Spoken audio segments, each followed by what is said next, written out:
The two great ancient epics of India, Ramayana and Mahabharata, c. 1000 to 500 BC, are centered on conflicts and refer to military formations, theories of warfare and esoteric weaponry. Among the principal works and stories that are a part of the Mahabharata are the Bhagavad Gita, the story of Damayanti, an abbreviated version of the Ramayana, and the Rishyasringa, often considered as works in their own right. Traditionally, the authorship of the Mahabharata is attributed to Vyasa, with about 100,000 verses, long prose passages, or about 1.8 million words in total. The Mahabharata is roughly 10 times the length of the Iliad and Odyssey combined, or about 4 times the length of the Ramayana. W. J. Johnson has compared the importance of the Mahabharata to world civilization to that of the Bible, the works of Shakespeare, the works of Homer, Greek drama, and the Quran. As we progress in the arena of ballistics today, it will be a nonplussing revelation to some of us that both Mahabharata and Ramayana have mentioned weapons of mass destruction or astras, mostly supernatural, that are not only similar to modern weapons in the nature of the destruction they cause, but in fact far more precise with targets and technologically superior. Talking of some of the astras mentioned in both the epics, the most frequently mentioned was the Brahmastra. It is the third most lethal weapon after Brahmandastra, that can destroy the universe, and Brahmashastra, an upgraded version of the former. This weapon could destroy a multidimensional physical region at once. A very destructive weapon, once discharged had neither a counterattack nor defense except for Brahmanandastra or Brahmashastra. This weapon is mentioned in the Vedas as the weapon of last resort, never to be used in combat. As described in the Puranas, it could cause severe environmental damage. The area where it was used became barren as if in a drought, and men and women became infertile. The Mahabharata narrates it as a weapon with a single projectile charged with all the power of the universe. An incandescent column of smoke and flame as bright as 10,000 suns rose in all its splendor. It was an unknown weapon, an iron thunderbolt, a gigantic messenger of death, which reduced the entire race of Vrishnis and the Andhakas. The corpses were so burned as they were never to be recognized. Their hair fell and the nails as well. Pottery broke without apparent cause and the birds turned white. Within hours all food stock were infected. The soldiers at the war threw themselves in streams to wash themselves and their war equipments, say the text. The most interesting thing is that those who possessed the mantra to evoke the astra also knew how to recall the weapon, unlike modern weapons. In the 20th century, the destruction that's similar to one described in the Puranas is that from a nuclear bomb. Hiroshima and Nagasaki, like the outcomes of Brahmastra, saw a huge illuminated mushroom-like cloud at the time of explosion, and after the nuclear blast had huge areas under severe drought, no longer verdant because of continuous radiation. Further, it caused infertility in people and physically and mentally retarded childbirth, etc., among other similarities. But how do we know that this was it? We get the answer when we study what Dr. Robert Oppenheimer, the man behind the development of the first atomic bomb of the modern era, said. When asked if the bomb exploded at Alamogordo during the Manhattan Project, the first one to be detonated, Dr. Oppenheimer gave a strange reply.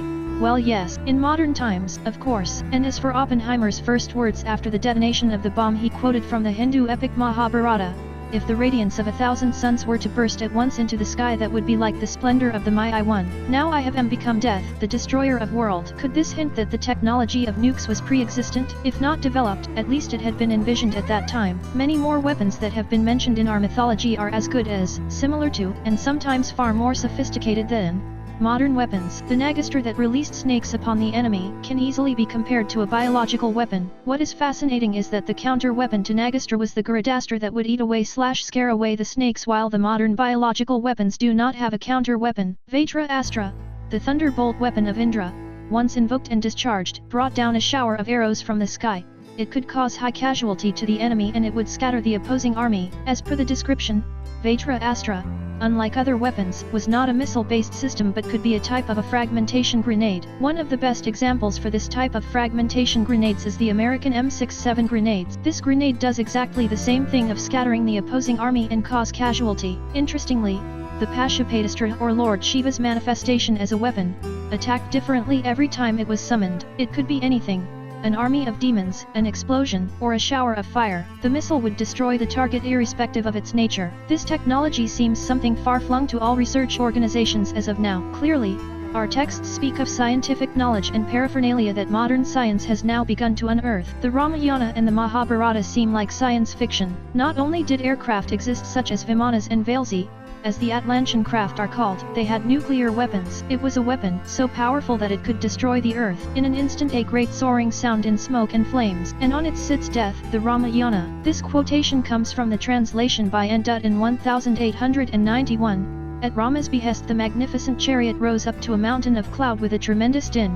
We cannot help noticing that not only is a flying object mentioned again but also that the chronicler talks of a tremendous din. Here is another passage from the Mahabharata. Bhisma flew with his Vimana on an enormous ray which was as brilliant as the sun and made a noise like the thunder of a storm. Even imagination needs something to start off. How can the chronicler give descriptions that presuppose at least some idea of rockets and the knowledge that such a vehicle can ride on a ray and cause a terrifying thunder? Certain numerical data in the Mahabharata are so precise that one gets the impression that the author was writing from first-hand knowledge. Full of repulsion, he describes a weapon that could kill all warriors who wore metal on their bodies. If the warriors learned about the effect of this weapon in time, they tore off all the metal equipment they were wearing, jumped into a river, and washed everything they were wearing, and everything they had come in contact with very thoroughly. Not without reason, as the author explains, for the weapons made the hair and nails fall out. Dense arrows of flame, like a great shower, issued forth upon creation, encompassing the enemy. A thick gloom swiftly settled upon the Pandava host. All points of the compass were lost in darkness. Fierce wind began to blow upward, showering dust and gravel. Birds croaked madly. The very elements seemed disturbed. The earth shook, scorched by the terrible violent heat of this weapon. Elephants burst into flame and ran to and fro in a frenzy. Over a vast area, other animals crumpled to the ground and died. From all points of the compass the arrows of flame rained, continuously and fiercely. The Mahabharata. In the Samarangana Sutradhara whole chapters are devoted to describing airships whose tails spout fire and quicksilver. A passage from the Mahabharata is bound to make us think. It was as if the elements had been unleashed. The sun spun round, scorched by the incandescent heat of the weapon. The world reeled in fever. Elephants were set on fire by the heat and ran to and fro in a frenzy to seek protection from the terrible violence. The water boiled, the animals died, the enemy was mown down and the raging of the blaze made the trees collapse in rows as in a forest fire. The elephants made a fearful trumpeting and sank dead to the ground over a vast area. Horses and war chariots were burnt up and the scene looked like the aftermath of a conflagration. Thousands of chariots were destroyed, then deep silence descended on the sea. The winds began to blow and the earth grew bright. It was a terrible sight to see. The corpses of the fallen were mutilated by the terrible heat so that they no longer looked like human beings. Never before have we seen such a ghastly weapon and never before have we heard of such a weapon. It was an unknown weapon, an iron thunderbolt, a gigantic messenger of death, which reduced to ashes the entire race of the Vrishnis and the Andhakas. The Mahabharata, Book 8.